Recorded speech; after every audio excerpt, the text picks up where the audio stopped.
Banana leaf, അതായത് വാഴയില വേണമെങ്കിൽ 9 രൂപ. ഇവിടെ ഈച്ച ഉണ്ടെന്ന് പറയുന്നില്ല. ഇവിടെ ഒരു ഈച്ച.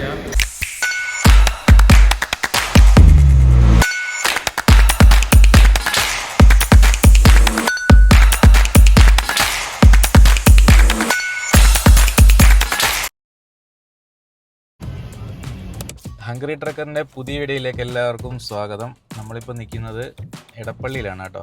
എടപ്പള്ളിയിൽ എവിടെയാണെന്നറിയാമോ? ഏറ്റവും വിവാദപരമായിട്ടുള്ള കേരളത്തിലെ ഒരു ഹോട്ടലുണ്ട്, അതായത് ഹംഗ്രി മൃണാൾ. ആ ഹോട്ടലിലാണ് നമ്മളിപ്പോൾ പോകാൻ പോകുന്നത്. അവിടുത്തെ ഭക്ഷണ വിശേഷങ്ങളും അവിടുത്തെ അറ്റ്മോസ്ഫിയറും ഈ പറയുന്ന വിവാദങ്ങളിൽ പറയുന്ന പോലുള്ള പ്രശ്നങ്ങളൊക്കെ അവിടെ ഉണ്ടോ ഇല്ല എന്നുള്ള കാര്യങ്ങളെല്ലാം നമ്മൾ ഡീറ്റെയിൽ ആയിട്ട് വീഡിയോ എടുക്കാൻ പോവുകയാണ്. ഭക്ഷണങ്ങൾ നമ്മൾ എന്ത് പോസിറ്റീവ് ആണെങ്കിലും നെഗറ്റീവ് ആണെങ്കിലും ഇഷ്ടപ്പെട്ടാലും ഇഷ്ടപ്പെട്ടില്ലെങ്കിലും ഉള്ള റിവ്യൂ കറക്റ്റായിട്ട് നമ്മൾ എടുത്ത് ജെന്യൂൻ ആയിട്ടുള്ള റിവ്യൂ ആണ് നമ്മൾ പറയാൻ പോകുന്നത് കേട്ടോ. അപ്പോൾ നമുക്ക് ഹോട്ടലിലോട്ട് പോവാം.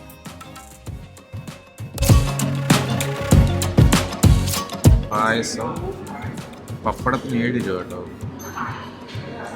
ഒരു ബിരിയാണി പറയാം നമുക്ക്. ഒരു ബിരിയാണി പറയാം.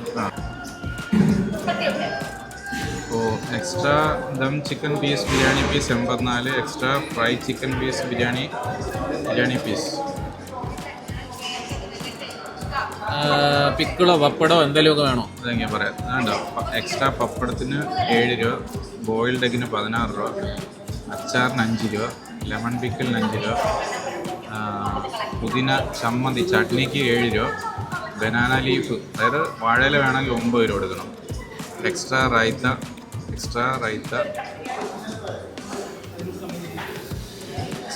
Pineapple salad. മെനു വരുന്നത് ഇതിന് ആഡ് ചെയ്ത് വയ്ക്കാതെ വേണ്ടത്. എന്നിട്ട് നമുക്ക് വേണമെങ്കിൽ നെയ്ച്ചോറോ. ഇതിപ്പോൾ 525 എങ്ങനെ വന്നേ? ഇത് ആഡ് ചെയ്തിട്ടുണ്ട്, നെയ്ച്ചോറും ബീഫ് ഫ്രൈയും. ഓക്കെ, അത് നെയ്ച്ചോറും ബീഫും ചിക്കനോട് ഓർഡർ ചെയ്യണം. അതല്ലേ പറഞ്ഞേക്കട്ടെ. ഇപ്പം ഗീ റൈസും ബീഫ് ഫ്രൈയും അല്ലേ?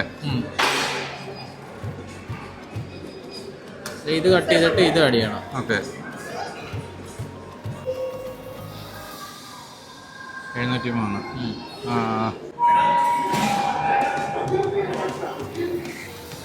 ബില്ല് വന്നു. ബിൽ കോപ്പിയാണ് ഇത്. ഓർഡർ റിസീവ്ഡ് കാണിച്ചു. അവിടെ കാണിക്കണം.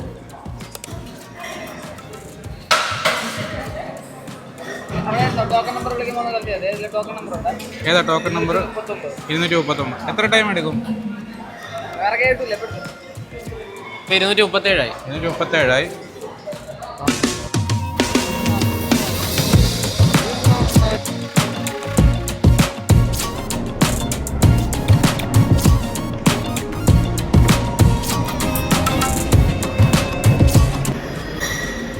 ഞാൻ സ്പോട്ട് ചെയ്തു, വേറെ റീച്ച് സ്പോട്ട് ചെയ്തു. ഇതൊക്കെ ഒരു നോർമൽ ഹോട്ടലിലുള്ളൊരു ഭയാനകമായി ഈച്ച ബഹളമൊന്നുമില്ല.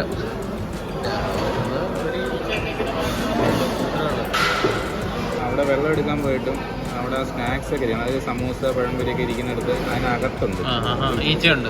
അകത്തുണ്ട്. ബുക്കിംഗ് എക്സ്പീരിയൻസ് എന്ന് പറഞ്ഞു കഴിഞ്ഞാൽ ഒരു അത്യാവശ്യം നല്ല സ്റ്റാൻഡേർഡ് രീതിയിലായിരിക്കുന്നത്. അതായത് ഇപ്പം സെൽഫ് സർവീസസ് ഉണ്ട്. ഇപ്പം റൈസ്, ഇപ്പം ചില ഹോട്ടലിലൊക്കെ ചെന്ന് കഴിഞ്ഞാൽ ബിരിയാണി ഫുള്ളായിട്ട്, അതായത് 150 രൂപയാണെങ്കിൽ 150 രൂപയുടെ ബിരിയാണി ആയിട്ടേ തരത്തുള്ളൂ. ഇവിടെ എന്ന് പറഞ്ഞു കഴിഞ്ഞാൽ നമുക്ക് ഓപ്ഷനുണ്ട്. റൈസ് കുറച്ചുണ്ട് എന്ന് വെച്ച് കഴിഞ്ഞാൽ ഇപ്പം കസ്റ്റമൈസ് ചെയ്ത് എടുക്കുമെന്നാണ് പറഞ്ഞത്. അതായത് ഒരു മുട്ടയ്ക്ക് 16 രൂപ റേറ്റ് ഇട്ടുണ്ട്, അച്ചാറിന് 5 രൂപ, വാഴയില വേണമെങ്കിൽ വാഴയിലയ്ക്ക് 9 രൂപ. അങ്ങനെ എല്ലാം കൂടെ കൂട്ടിയിടുമ്പോൾ ചിലപ്പം 250 രൂപയ്ക്ക് മേളിൽ പോയി ഒരു ബിരിയാണി ആയിരിക്കും. സാധാരണക്കാരുടെ ഹോട്ടലിൽ പറ്റത്തില്ല. അതുപോലെ 250 രൂപയുടെ ബിരിയാണിയിൽ എത്ര ഗ്രാം ഇറച്ചി ചിക്കൻ കാണും? ക്വാണ്ടിറ്റി കുറവായിരിക്കും.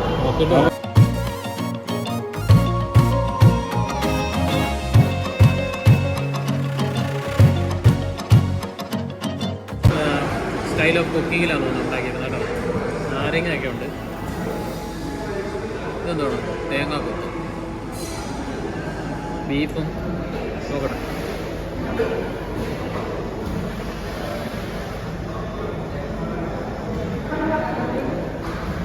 തേങ്ങാക്കൊത്തല്ല കേട്ടോ, മറ്റേ വാഴക്കയുടെ ആ സംഭവം. അതും ബീഫും കൂടെ കുത്തി ഉണ്ടാക്കിയപ്പോൾ ടേസ്റ്റ് ഞാൻ പറയാം.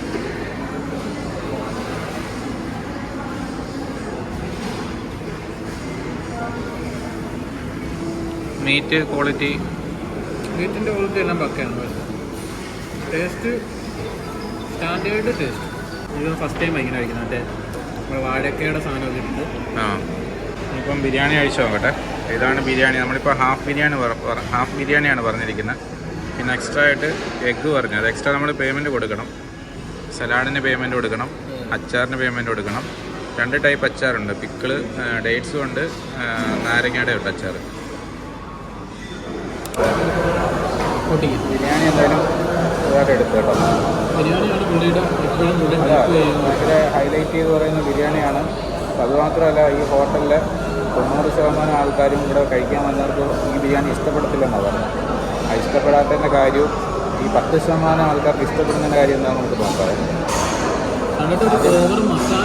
മസാലയൊന്നും ഓവറായിട്ടില്ല, നെയ്യുടെ അളവ് കുറവുണ്ട്. എന്തായാലും ഒന്ന് റൈസ് മാത്രമായിട്ടൊന്ന് കഴിച്ചു നോക്കാം.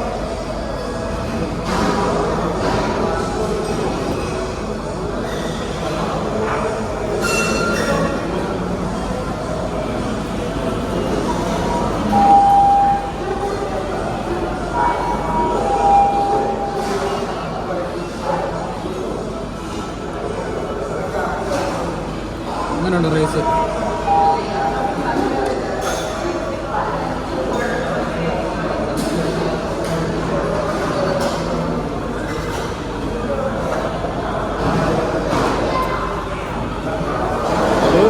നോർമൽ റൈസ് എന്ന് പറഞ്ഞു കഴിഞ്ഞാൽ പക്കാ നോർമൽ. ഇത് ചിക്കൻ്റെ ക്വാണ്ടിറ്റി എന്ന് പറയാനായിട്ട് ഹാഫാണ് പറഞ്ഞത്. 1 ലെഗ് പീസ് മാത്രം 132 രൂപയാണ്. ജസ്റ്റ് ബിരിയാണി മാത്രം. അതിൽ സലാഡില്ല, അച്ചാറില്ല, വേറെ ഒന്നുമില്ല. അപ്പോൾ നമ്മൾ കസ്റ്റമേഴ്സ്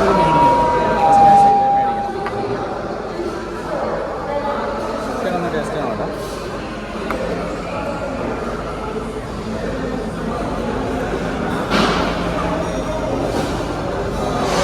ആ ചിക്കനിൽ യൂസ് ചെയ്തേക്കുന്ന മസാല കൊള്ളാം. പക്ഷേ ഇത് ദം ബിരിയാണി എന്ന് പറയാൻ പറ്റത്തില്ല. ആക്ച്വലി ഒരു ദം ബിരിയാണിയുടെ ഒരു ഫ്ലേവർ അല്ല ഇത്.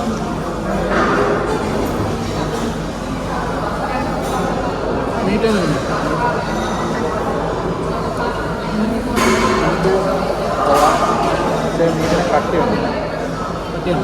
ചിക്കന് ചെറിയ കട്ടിയുണ്ട്. ദം ബിരിയാണി ആകുമ്പം പ്രത്യേകിച്ച് മീറ്റിനൊരു കട്ടി കുറവ് വേണ്ട.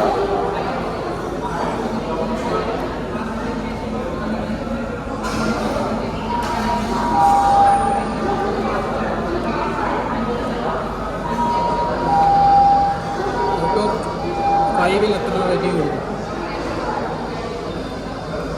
അപ്പോൾ 5-ലൊരു 2.5 ഒക്കെ. പക്ഷേ 132 രൂപയ്ക്ക് ഈ ഒരു ഇപ്പം ഒരാൾ വന്ന് എനിക്ക് സലാഡ് ഇഷ്ടമല്ല, പിക്കിൾ ഇഷ്ടമല്ല എന്ന് പറയുന്ന ഒരാൾക്ക് ഇത് ഓക്കെയാണ്. 132 രൂപയ്ക്ക് കൊടുത്തു കഴിഞ്ഞാൽ ഒരാൾക്ക് വയറ് നിറച്ച് കഴിക്കാനുള്ള ക്വാണ്ടിറ്റി റൈസും ഉണ്ട്, 1 പീസ് ചിക്കനും ഉണ്ട്. പക്ഷേ ഇപ്പോൾ എനിക്ക് ബിരിയാണിയുടെ കൂടെ സലാഡ് വേണം, പപ്പടം വേണം, മുട്ട വേണം എന്ന് പറഞ്ഞ് വരുന്ന ഒരാൾക്ക് 130 രൂപയ്ക്ക് വർക്കല്ല.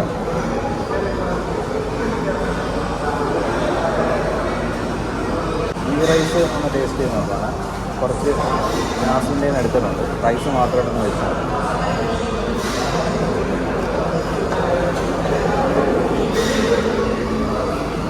അതൊരു വേറൊരു ടൈപ്പ് ടേസ്റ്റ് ആണ്. ഒരു കഴിച്ചിട്ടില്ലാത്ത ടൈപ്പ് ഒരു നെയ്ച്ചോറിൻ്റെ ഒരു ടേസ്റ്റാണ് ഇത്. നെയ്ച്ചോറും ഈ സാധനവും ഇത് വാഴയ്ക്കാണ്. എനിക്കൊന്ന് ബീഫിൻ്റെ ക്വാണ്ടിറ്റി കുറവാണോ? എനിക്ക് അറിയില്ല. പക്ഷേ ബീഫിൻ്റെ ക്വാണ്ടിറ്റി കണ്ടിട്ട് ബീഫുണ്ട്. എനിക്ക് വേറൊരു സ്റ്റൈൽ ബീഫ്. അവിടെ ഒരു ബീഫ് കായ നെയ്ച്ചോറിനാണ് എഴുതിയിരുന്നത്. കായ എന്ന് പറഞ്ഞെങ്കിൽ വാഴക്കായയും ബീഫും കൂടി ഇട്ട സാധനം. ബീഫ് കായ നെയ്ച്ചോറാണ്. ഇത് രണ്ടും കൂടെ പിടിച്ചു. വേണ്ട ആ വാഴക്കായും ബീഫും കുറച്ച് ചോറും എടുക്കണം.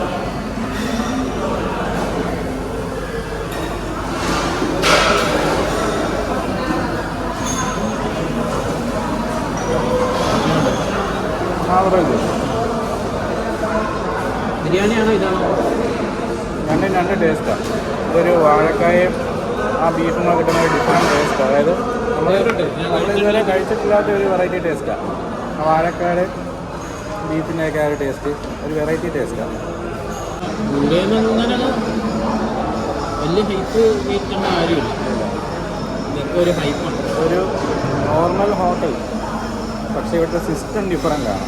അതാണ് ഹൈലൈറ്റ് എന്ന് പറയുന്നത്. ഫുഡൊക്കെ നോർമലാണ്, ഒരു സിസ്റ്റം ഡിഫറൻ്റ്. നമുക്ക് ഡൈനിങ് ആണെന്നുണ്ടെങ്കിൽ നമുക്ക് വന്ന് സെൽഫായിട്ട് നമ്മളിപ്പം മറ്റേ ഡോമിനോസിലും ഇവിടെ എന്താ പറയുക മക്ഡൊണാൾഡ്സിലൊക്കെ പോകുന്ന പോലെ സെൽഫ് സർവീസ് പോലെ ഒരു സിസ്റ്റം വെച്ചിട്ടുണ്ട്. ആ സിസ്റ്റത്തിൽ പോയി നമുക്ക് ആവശ്യമുള്ള സാധനങ്ങളെല്ലാം എൻ്റർ ചെയ്ത് ബില്ല് ചെയ്ത് പേയ്മെൻറ്റ് കൊടുത്തു കഴിഞ്ഞാൽ നേരെ ഇവിടെ കൗണ്ടറിൽ കൊടുത്തു കഴിഞ്ഞാൽ ഒരു ടോക്കണുണ്ട്. ടോക്കൺ വിളിച്ച് നമുക്ക് വേണ്ട സാധനങ്ങൾ കൊണ്ട് തരും. ടേബിളിൽ നമ്മൾ കൊണ്ടുവച്ച് കഴിക്കണം എന്നൊക്കെയുള്ളതാണ്. നമുക്കിവിടെ കൊണ്ടുവന്ന് ആരും ഒന്നും സാകുമ്പോൾ നമുക്കിപ്പം കഴിച്ചുകൊണ്ടിരിക്കുന്നതിൻ്റെ ഇടയ്ക്ക് എന്തെങ്കിലും ഒരു സാധനം വേണമെന്ന് തോന്നിയാൽ പോലും എനിക്കൊന്നും അവിടെ നിന്ന് ആരും വരത്തില്ല. നമ്മൾ പോയി ഓർഡർ ചെയ്ത് എടുക്കണം. നമ്മൾ കഴിക്കാനിരിക്കുന്ന സമയത്തെ തന്നെ നമുക്ക് എന്തൊക്കെ വേണമെന്നുള്ളത് കാൽക്കുലേറ്റ് ചെയ്ത് ഓർഡർ ചെയ്യും. അതാണ് ഇവിടുത്തെ ഒരു വ്യത്യാസം എന്ന് പറയുന്നത്. ഇപ്പോൾ ഒരു സാധാ ഹോട്ടലായിരുന്നെങ്കിൽ ആരും അതിൻ്റെ പോലും കേൾക്കില്ല. അതെ, ഇപ്പോൾ നമ്മൾ കഴിച്ചുകൊണ്ടിരിക്കൽ ഇപ്പോൾ നിനക്കിപ്പം കുറച്ചുകൂടി സലാഡ് വേണം. അങ്ങനെയെന്ന് പറഞ്ഞു കഴിഞ്ഞാൽ സാധാരണ ഹോട്ടലിലാണെങ്കിൽ കൊണ്ട് തരും. അവിടെ നമുക്ക് വേണമെന്നുണ്ടെങ്കിൽ അവിടെ പോയി ഈ കഴിച്ചുകൊണ്ടിരിക്കുന്നതിനിടയ്ക്ക് അവിടെ പോയി നമ്മൾ കൗണ്ടറിൽ പോയി ഓർഡർ ചെയ്ത് ഇവിടെ എടുത്തുകൊണ്ട് വരണം. അങ്ങനെയുള്ള അതൊക്കെ ഈ ചില ഹോട്ടലുകളിലെ മെയിൻ ഹോട്ടലിലൊക്കെ അങ്ങനെ ചെയ്യാറുണ്ടെന്ന് തോന്നുന്നു. നേരത്തെ പ്ലാൻ ചെയ്ത് എന്താണ് കഴിക്കാൻ പോകുന്നത്? അതെ, അതിപ്പം ഇവിടെ മെനുവും കാര്യങ്ങളൊന്നും നമ്മൾ ടേബിൾ കാര്യം കൊണ്ട് തരത്തില്ല. നമ്മൾ അവിടെ പോയി നോക്കി ആവശ്യമുള്ളത് കഴിക്കും. റൈസിന് മസാല, അതായത് ഇത് കുറച്ച് കുറവ് റൈസും ഉണ്ട്, കേട്ടോ, ക്വാണ്ടിറ്റി ഉണ്ട്. നമ്മളിപ്പോൾ ഒരു ഹാഫ് ബിരിയാണിയാണ് പറഞ്ഞത്, പക്ഷേ അത് അത്യാവശ്യം ക്വാണ്ടിറ്റി ഉണ്ടല്ലേ? ഇതിന് നല്ല ക്വാണ്ടിറ്റി ഉണ്ട്. എനിക്ക് ഇത്രയും റൈസ് വേണ്ട. അപ്പോൾ അത് കസ്റ്റമൈസേഷനിൽ വരുന്നില്ലല്ലോ. എനിക്ക് ഇത്രയും റൈസ് വേണ്ട. ഇതിനൊരു പകുതി 60 രൂപ ഇട്ടിട്ട് സെയിം സാധനം തന്നെ ഹാഫാക്കി തന്നെ നമുക്ക് ഗുണം. വേറൊരു കാര്യമുണ്ട്, ഇത്രയും കയറ്റി കിട്ടേണ്ട ഇതായിട്ട് തോന്നുന്നില്ല. ഇത്രയും കയറ്റി കിട്ടേണ്ട ആവശ്യമില്ല. അതിന് ഹേറ്റ് കിട്ടിയെന്ന് പറഞ്ഞു കഴിഞ്ഞാൽ പുള്ളിയുടെ പല സ്റ്റേറ്റ്മെൻറ്റുകളിലാണ്. സംസാര രീതി അറിഞ്ഞിട്ടില്ല. കഴിക്കാൻ വന്ന കസ്റ്റമറെ പോലും ഒരുപാട് അക്സെപ്റ്റ് ചെയ്യാൻ പറ്റാത്ത രീതിയിലുള്ള സ്റ്റേറ്റ്മെൻറ്റുകളാണ്. അതായത് ഇവിടെ വന്ന് നെഗറ്റീവ് പറയുന്നവരെ പാമ്പിനോട് തോന്നിക്കുക. പിന്നെ വേറെ കാര്യം എന്ന് പറഞ്ഞു കഴിഞ്ഞാൽ ഈ ഹോളിൽ ഓപ്പൺ ഹോളായതുകൊണ്ട് നമ്മളിപ്പോൾ ഒരു വലിയ മാളിലൊക്കെ നിൽക്കുന്ന ഒരു ഫീൽ, അലർച്ച, ഭയങ്കര ശബ്ദം ആക്കിയില്ല. പക്ഷെ അതിനുള്ള വലിയ സംഭവമല്ല, വലിയ ഹോളും കാര്യങ്ങളും അല്ലെങ്കിൽ പോലും ആംബിയൻസ് പോലെ, അതായത് അറ്റ്മോസ്ഫിയർ ആണ്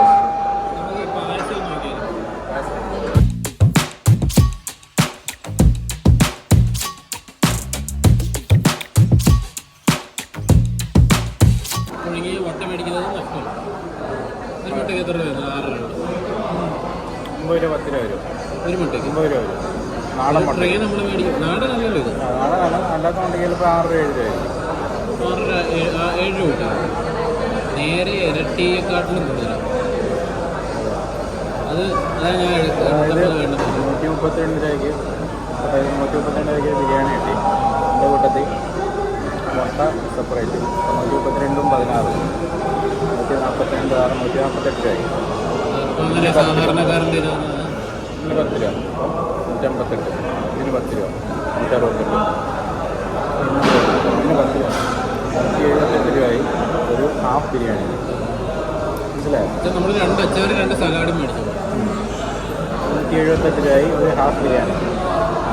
ഇത് രണ്ടും കുറച്ച് ഇപ്പോൾ എല്ലാവർക്കും 2 അച്ചാറും 2 സലാഡും വേണ്ടായിരിക്കുമല്ലോ. അത് രണ്ടും മാറ്റിയിട്ട് കൂട്ടി 150. 136 മുട്ട 148 158 രൂപയായി. 160 രൂപ. അതിന് നമ്മൾ സത്യത്തിൽ ഒരു ഫുൾ ബിരിയാണി കിട്ടുമല്ലോ. ഫുൾ ബിരിയാണി ഇട്ട് പായസം കിട്ടുമോ?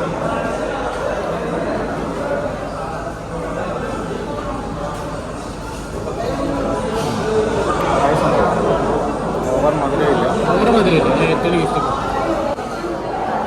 സൗണ്ട് നമ്മളെ ഭയങ്കരമായിട്ട് ഇറിറ്റേറ്റ് ചെയ്യുന്നുണ്ട് കേട്ടോ. ആ ടോക്കണിൻ്റെ സൗണ്ട്, പിന്നെ ആ കിച്ചണിലെ പാത്രമൊക്കെ അടിക്കുന്ന സൗണ്ട്, പിന്നെ പാട്ട്, ആൾക്കാരുടെ സൗണ്ട്, എല്ലാം കൂടെ ഒന്നിച്ച് കേൾക്കുമ്പോൾ ഒരു വല്ലാത്തൊരു സൗണ്ടാണ് കേൾക്കുന്നത്.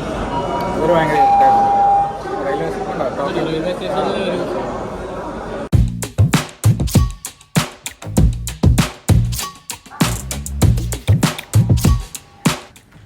അങ്ങനെ ഹംഗ്രി മൃണാലിൻ്റെ ഹോട്ടലിലെ ഭക്ഷണ വിശേഷങ്ങൾ ഇവിടെ അവസാനിക്കുകയാണ്. എന്തായാലും അടുത്ത ആഴ്ച നമുക്ക് മറ്റൊരു വീഡിയോ ആയിട്ട് കാണുമ്പോഴേക്കും എല്ലാവർക്കും ഗുഡ് ബൈ. Bye bye.